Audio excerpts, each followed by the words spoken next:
Hello friends, welcome all in the fifth part of chapter number 5 continuity and differentiability from 12th science NCERT. Last session ની અંદર આપણે 18 નંબરના question સુધીની વાત કરી હતી. આજે એને આગળ કન્ટિન્યુ કરીએ, રાઈટ?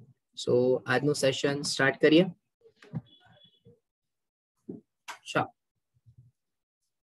તો આજના સેશન ની અંદર જે ક્વેશ્ચન છે એની આપણે પહેલા વાત કરી લઈએ. નંબર 19 થી લઈને જે નંબર 26 સુધીના ક્વેશ્ચન્સ છે એ ક્વેશ્ચન ની અંદર થોડું તમારે કેરફુલ રહેવું પડશે. રીઝન એ છે કે અઘરા નથી, બટ થોડા મેથડ વાઇઝ સોલ્વ કરવામાં થોડું તમને ટ્રિકી લાગશે, કંઈક અલગ આવશે, બરાબર? ચાલો, તો જે સૌથી પહેલો ક્વેશ્ચન છે એની આપણે વાત કરીએ. નંબર 19. નંબર 19 ની અંદર તમે જોઈ શકો છો રકમમાં કે gx બરાબર આપણી પાસે x માઇનસ ઇન્ટીજર x છે ભાઈ, બરાબર? અને તમારે એવું સાબિત કરવું છે કે પ્રત્યેક પૂર્ણાંક માટે અસતત છે. હવે પહેલા તો તમને એવું ખબર પડવું જોઈએ કે આ x માઇનસ ઇન્ટીજર x ને હું ફ્રેક્શનલ પાર્ટ ઓફ x લખી શકું, રાઈટ? આને કહેવાશે ફ્રેક્શનલ પાર્ટ ઓફ x, એટલે આંશિક પૂર્ણાંક ભાગ કહેવાશે, બરાબર?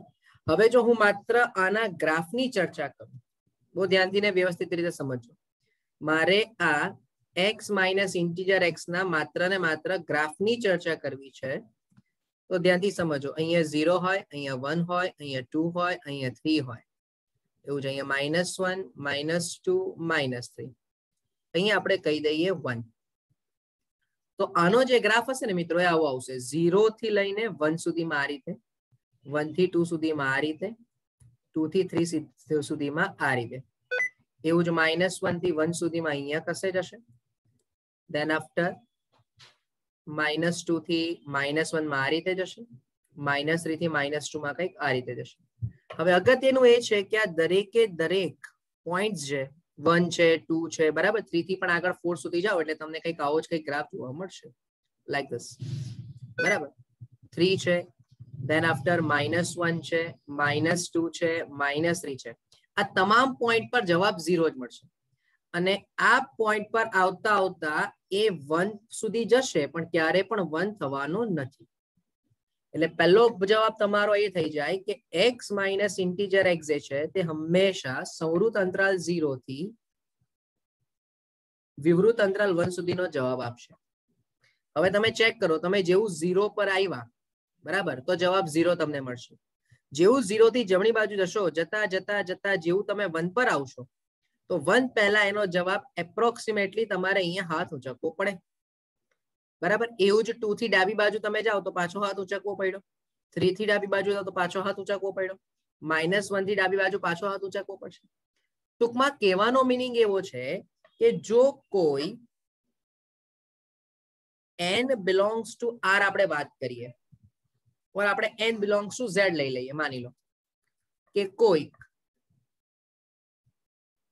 n belongs to z માટે. હવે હું કેમ n belongs to z વિચારું છું? સમજો, કેમ n belongs to z વિચારું છું? બીકોઝ મારે પૂર્ણાંક માટે ચેક કરવું છે, બરાબર? તો n belongs to z માટે બહુ ધ્યાનથી સમજો હા ભાઈ, કે પહેલું n માઇનસ વાચારીએ આપણે, એટલે કે x tends two n minus, એનો મીનિંગ કે x ની કિંમત લેસ ધેન n હોય, તો એનો મીનિંગ કે ઇન્ટીજર x નો જવાબ n-1 થશે.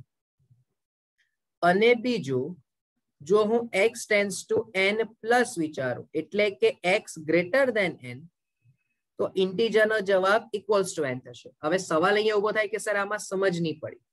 અચ્છા, તો તમે વ્યાપક રીતે કોઈ પણ એક n ની કિંમત ધારી લો. માની લો કે હું એમ કહું છું કે n બરાબર 4, બહુ ધ્યાનથી સમજો. માની લો કે n બરાબર 4. હવે હું એમ કહું કે x ટેન્ડ્સ ટુ 4 માઇનસ, બોલો 4 માઇનસ એટલે x ની કિંમત 4 કરતા નાની, પણ ક્યાં સુધી? 3 સુધી. તો જ્યારે તમારી x ની કિંમત 3 થી 4 ની વચ્ચે આવે છે, તો એનો ઇન્ટીજર પાર્ટ કેટલો થશે? કમ્પલસરી 3 જ થશે. આવું આપણે ઓલરેડી 11મા ધોરણમાં મહત્તમ પૂર્ણાંક ભાગ વિધેય ભણીને આવ્યું. એટલે જો તમે n માઇનસ વિચારો છો, બરાબર, n માઇનસ વિચારો, જેમ કે હવે 4 માઇનસ લીધું, તો જવાબ 3 આવ્યો. હવે 3 એટલે બોલો 4 - 1 લખાય, અને 4 - 1 એટલે થઈ જશે n - 1. સિમિલરલી માની લો કે કોઈ કહે છે કે સર 4 પ્લસ, તો એનો મીનિંગ કે x ની કિંમત 4 થી મોટી પણ મેક્સિમમ ક્યાં સુધી 5 સુધી, તો આ કેસમાં પણ ઇન્ટીજર x નો જવાબ કેટલો થશે? કમ્પલસરી 4 જ થશે. અને આ 4 એટલે બેઝિકલી શું હતું? તમારું n જ હતું. ઓકે, સો હોપફુલી આ જે પોઈન્ટ છે એ પહેલા તમારા માઇન્ડમાં ક્લિયર થયો હોય, બરાબર? કે ભાઈ n માઇનસ અને n પ્લસ પર x ને શું લેવા દેવા છે. ચાલો હવે આ કરવા પાછળનું કારણ શું છે? તો કે જ્યારે તમારે એવું ચેક કરવું છે કે નાનો છે કે મોટો, તો સૌથી પહેલું આપણે શું કામ કરીએ? તો કે પહેલું આપણે ચેક કરી લઈએ ડાબી બાજુનું લક્ષ. બોલો, તો ડાબી બાજુનું લક્ષ એટલે limit x tends two n minus fx, એટલે કે limit x tends two n minus, બોલો fx ની કિંમત કેટલી થશે? તો કે x માઇનસ ઇન્ટીજર x થશે, બરાબર છે? હા, x માઇનસ ઇન્ટીજર x. હવે મેં ઓલરેડી તમને એવું લખીને આપ્યું છે ભાઈ, બહુ ધ્યાનથી સમજજો હા, કે જ્યારે તમે x tends two n minus મૂકશો તો પહેલા આપણે એક કામ કરી દઈએ, બંનેને અલગ અલગ લિમિટ આપી દઈએ. Limit x tends two n minus integer x. હવે તમે વિચારો ભાઈ, અહીંયા x tends two n minus x માં તો સીધો આન્સર n જ આવી જશે. પણ જ્યારે તમે ઇન્ટીજર x ની વેલ્યુ શોધવા જશો તો બોલો ઇન્ટીજર x નો જવાબ કેટલો છે? તો કે n માઇનસ 1 છે. ધેટ મીન્સ કે અહીંયા n માઇનસ 1 આવશે. એનો મીનિંગ કે જવાબ 1 થઈ ગયો. ચાલો ત્યારબાદ જમણી બાજુનું લક્ષ વિચારીએ આપણે. બોલો જમણી બાજુનું લક્ષ એટલે limit x tends two n plus fx. બોલો તો limit x tends two n plus, અચ્છા fx શું છે? fx છે આપણી પાસે x માઇનસ ઇન્ટીજર x. તો અહીંયા પણ આપણે પહેલા તો બંનેને અલગ અલગ આપી દઈએ, એટલે limit x tends two n plus x minus limit x tends two n plus integer x. ચલો હવે અહીંયા તો આપણી પાસે જવાબ n જ છે. અને હવે અહીંયા જ્યારે તમે x tends two n plus integer x મૂકો છો તો પણ જવાબ કેટલો મળશે? તમને n જ મળશે. એનો મીનિંગ કે જવાબ 0. તો અહીંયા ક્લિયર થઈ ગયું ને કે અહીં limit x tends to n minus fx is not equals to limit x tends to n plus fx હોવાથી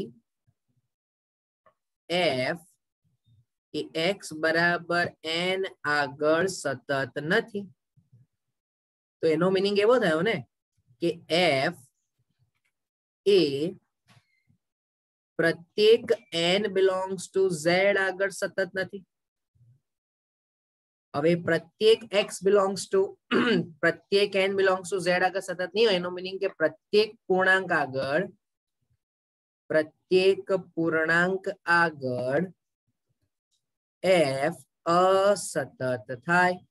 નહીં તો તમારે સાબિત કરવું છે ભાઈ. હોપફુલી આ પોઈન્ટ સમજમાં આવ્યો હોય.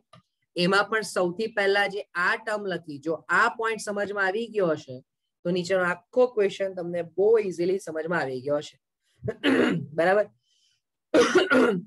અને ગ્રાફ પરથી પણ જો તમારે સમજવું હોય તો બહુ ઇઝીલી તમે સમજી શકશો કે જ્યારે જ્યારે પણ તમે 0 થી 1 પર ગયા, 1 પર આવીને તમે ડાબુ જમણું ચેક કરશો તો તમને જવાબ સતત મળવાનો નથી, બીકોઝ 0 થી 1 પર કોન્સ્ટન્ટ જાય છે ગ્રાફ. જેવો 1 પર આવશે એટલે મારે હાથ ઉચકીને નીચે આવવું પડશે. હવે 1 થી આગળ ગયા જેવું તમે 1.999 પર આવશો ને 2 પર પહોંચશે એટલે પાછો તમારે હાથ ઉચકવો પડશે. અને જ્યાં પણ તમારો હેન્ડ રેઝ થયો ત્યાં વિધેય તમારું સતત થવાનું નથી. ઓકે, સો હોપફુલી આ ક્વેશ્ચનમાં સમજમાં આવ્યું હશે. ચલો નેક્સ્ટ ક્વેશ્ચન પર. ચલો હવે આ ક્વેશ્ચનમાં ધ્યાનથી સમજો. હવે ઓલરેડી તમારે x બરાબર પાઈ આગળ સાતત્ય ચેક કરવું છે. હવે આખા વિધેયને જોઈને તમને કશે પણ એવું લાગે કે પાઈની ડાબુ કે પાઈની જમણું આ વિધેય બદલાશે? તો કે નહીં બદલાય. કેમ? તો કે તમે આ fx ને 3 વિધેયના સરવાળા તરીકે વિચારો. બોલો પહેલું વિધેય અહીંયા આપણે એવું લખી શકીએ, જરા ધ્યાનથી સમજો હા. અહીં fx બરાબર gx plus hx plus ix આવું છે, જ્યાં gx બરાબર x સ્ક્વેર, hx બરાબર sin x અને ix બરાબર 5. તમે gx બરાબર x સ્ક્વેર નો ગ્રાફ વિચારો તો આ વ્યાપક રીતે આમ ગ્રાફ આવશે. પછી તમે sin x નો ગ્રાફ વિચારો તો sin x નો ગ્રાફ પણ r પર આપણને કેવો મળે છે? સતત મળે છે. અને x બરાબર 5 નો ગ્રાફ વિચારો તો આવી એક રેખા મળશે. બરાબર. હવે એનો મીનિંગ કે અહીં x² sin x તથા 5 એ r પર સતત હોય. તો implies fx બરાબર x² plus sin x plus 5 પણ r પર સતત થાય. બીકોઝ આપણે એવું ભણીને આવ્યા કે જો બે વિધેય fx અને gx કોઈ બિંદુ c આગળ સતત હશે, c આગળ સતત હશે તો એમનો સરવાળો કે એમની બાદબાકી કે એમનો ગુણાકાર, બોલો આ બધી જ વસ્તુ ઇવન ભાગાકાર પણ બોલો સતત થાય કે નહીં થાય? રાઈટ. આપણે આ ટોપિક ઓલરેડી ફર્સ્ટ સેશનમાં ડિસ્કસ કર્યું છે. બરાબર. લક્ષના બીજ ગણિતમાં આપણે ઓલરેડી આ સેશનને ડિસ્કશનમાં લીધું હતું. બરાબર. તો એના પરથી જો તમને sin x x² અને 5 r પર સતત દેખાશે તો એનો સરવાળો કરવાથી મળતું વિધેય પણ r પર કેવું હશે? સતત જ હશે. અચ્છા, સાથે સાથે જો અહીંયા આપણે લખી દઈએ તો implies fx એ પાઈ આગળ પણ સતત થાય. હવે r પર જ સતત છે એનો મીનિંગ કે r ના બધા એટલે કે બધી જ વાસ્તવિક સંખ્યા આગળ સતત, તો પાઈ પર પણ એ બાય ડિફોલ્ટ સતત જ થવાનું. પણ ધારો કે છતાં કોઈને એવું લાગતું હોય તો ઓર કરીને બોલો અહીં f ઓફ પાઈ બરાબર, ચાલો વિચારો, બોલો f ઓફ પાઈ એટલે શું થવાનું ભાઈ?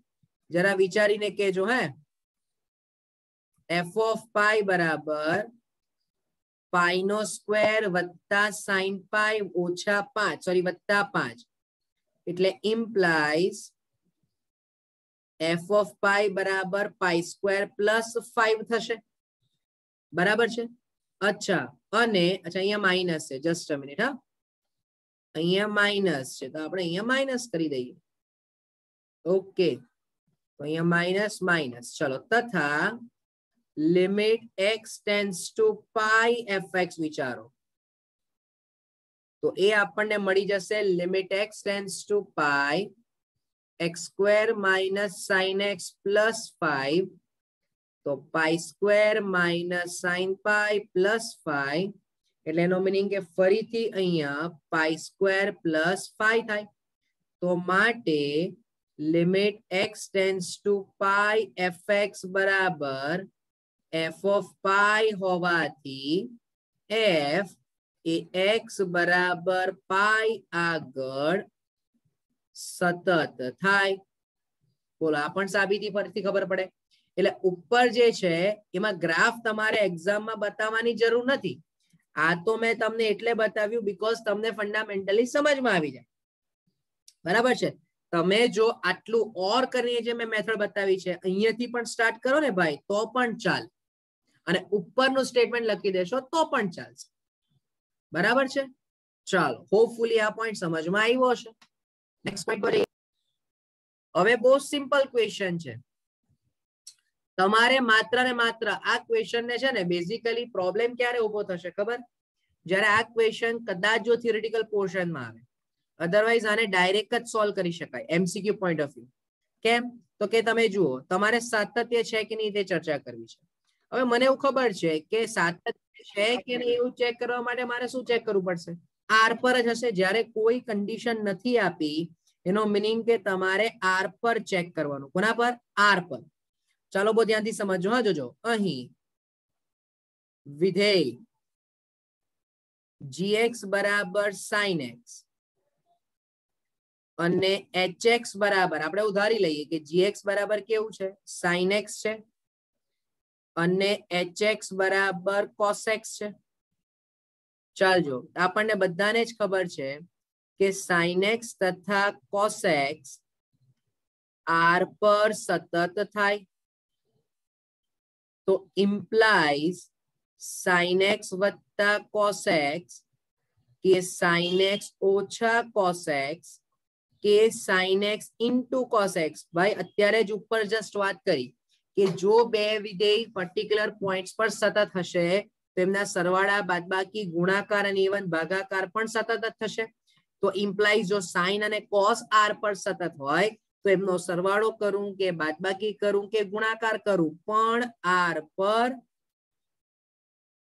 સતત થાય એનો મીનિંગ કે પહેલું fx બરાબર sin x plus cos x r પર સતત થાય પણ માનો કે તમને આવું ડાયરેક્ટ નથી ખબર પડતી તો આપણી એઝ યુઝ્યુઅલ મેથડ છે કઈ તો કે c belongs to r માટે કોઈ પણ c randomly belongs to r માટે ચલો જરા વિચારો ની f of c શું થશે f of c થશે sin c plus cos c અને limit x tends to c fx વિચારશો તો limit x tends to c sin x plus cos x કરું તો એનો પણ જવાબ મને શું મળશે ભાઈ sin c plus cos c જ મળશે ને તો એનો મીનિંગ કે માટે limit x tends to c fx બરાબર f of c હોવાથી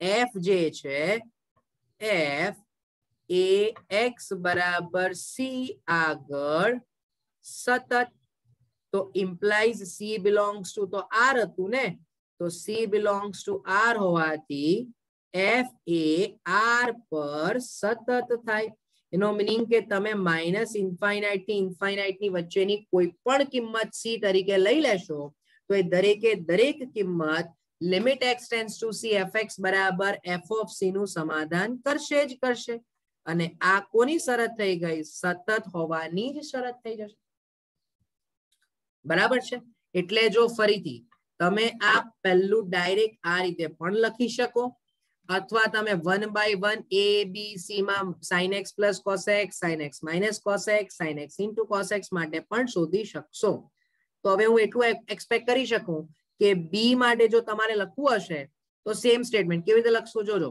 તો કે b પહેલું સ્ટેટમેન્ટ અહીંયા લખાઈ જ ગયું કયા પરથી તો કે વિધેય sin x gx બરાબર sin x અને hx બરાબર cos x sin x તથા cos x r પર સતત હોય બરાબર ચાલો સોરી હા એટલે જો sin x તથા cos x r પર સતત થતું હશે તો એનો સરવાળો પણ સતત એટલે આ વિધાન લખી દેવાનું હવે b માટે લખવું છે તો અહીં વિધેય gx બરાબર sin x hx બરાબર cos x sin x તથા cos x r પર સતત એનો મીનિંગ કે sin x minus cos x પણ r પર સતત થશે બરાબર છે પણ હવે મેથડ કરવી છે તો શું લખશો તો કે ભાઈ c belongs to r માટે fx બરાબર sin c minus cos c limit x tends to c fx માટે limit x tends to c sin x minus cos x બરાબર sin c minus cos c માટે limit x tends to c fx બરાબર f of c હોવાથી f એ x બરાબર c આગળ પણ કેવું થાય સતત થાય બરાબર અને સેમ વે ગુણાકાર માટે બરાબર છે સો હોપફુલી આ ટાઈપના ક્વેશ્ચનને પણ સોલ્વ કરવું તમારા માટે થોડું ઈઝી થઈ જશે બરાબર છે લખાણ બેઠું જ રાખવાનું છે માત્ર તમારે ફંક્શન બદલતા રહેવું પડશે ઓકે ચાલો નેક્સ્ટ ક્વેશ્ચન પર સો હવે આ જે બધા ક્વેશ્ચન છે ને મિત્રો હવે આ ક્વેશ્ચનમાં શું અગત્યનું છે તો કે તમને હવે ફંડામેન્ટલ પોઈન્ટ ખબર પડવો જોઈએ આ બધા છે ને વ્યાપક રીતના સૂત્ર છે આ કોઈ તમને ડિસ્ક્રિપ્ટિવમાં પૂછવાનું નથી માત્ર તમારે એટલું યાદ રાખવાનું હશે કે આનો જવાબ જે આવતો હશે એ એમસીક્યુમાં પૂછાશે હવે જો આ પહેલું તો કોસાઇન વિધેય છે પછી કોસેકન્ટ વિધેય છે સેકન્ડ વિધેય છે અને કોટેન્જન્ટ વિધેય છે બરાબર હવે આ કોસાઇન વિધેય એટલે કોસ વિધેય કહેવાય તો પહેલું તો આપણે એવું ડાયરેક્ટ જ લખી શકીએ ને ભાઈ કે પહેલું ચલો fx બરાબર કોસાઇન વિધેય એટલે cos x કહેવાય બરાબર તો એ તો r પર સતત છે પતી ગયું બરાબર પ્રોબ્લેમ ક્યાં હશે બીજામાં gx બરાબર કોસેકન્ટ વિધેય છે આ કોસેકન્ટ વિધેય એટલે cosec x કહેવાય cos x બરાબર 1/sin x કહેવાય બરાબર છે તો આપણી વ્યાખ્યા શું હતી યાદ કરો કે જો limit x tends to a fx upon gx A x બરાબર a આગળ સતત પણ g of a not equals to 0 બરાબર છે તો એનો મીનિંગ કે જો તમારે gx ને સતત કેવું હોય અને gx બરાબર cosec x બરાબર 1 upon sin છે તો અહીં 1 એ r પર સતત થાય ચલો તથા sin x પણ r પર સતત થાય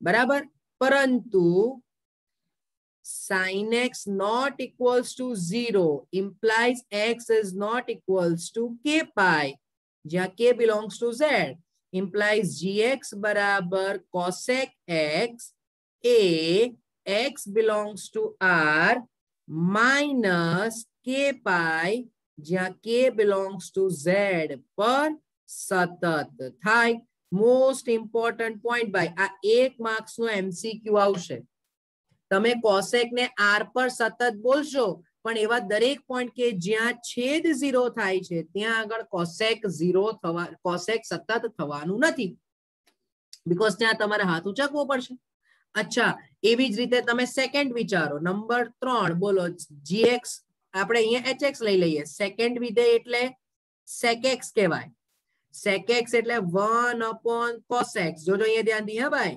અહીં 1 એ r પર સતત ચાલો ઉપરનું વિધેય r પર સતત તથા cos x r પર સતત cos x એ r પર સતત અત્યારે જ આગળ જોઈ ગયા પરંતુ cos x not 0 થવું જોઈએ એનો મીનિંગ કે x not equals to 2k plus 1 pi by 2 જ્યાં k belongs to z because જો હું કોઈ pi by 2 ના ફોર્મેટમાં કિંમત લઈ લઉં તો છેદ 0 થાય ને છેદ not 0 થવું જોઈએ માટે gx બરાબર સોરી hx બરાબર sec x a x belongs to r minus 2k plus 1 pi by 2 જ્યાં k belongs to z પર સતત થાય એટલે એવી દરેક કિંમત કે જે r માંથી બિલોંગ કરશે પણ pi by 2 ના ગુણાંકમાં નહીં હશે એવી જ કિંમતો પર તમને sec વિધેય સતત મળશે તો હવે હું હોપફુલી એવું વિચારી શકું કે તમે આ જે કોટેન્જન્ટ છે કોટેન્જન્ટ એટલે cot વિધેય કહેવાશે cot વિધેય માટે તમે સાબિતી આપી શકશો because cot વિધેય એટલે cos upon sin આવું આપણને ખબર છે ઓકે સો આટલે સુધીનું રાખીએ ફર્ધર જે છે નેક્સ્ટ સેશનમાં કન્ટિન્યુ કરીશું thank you from my side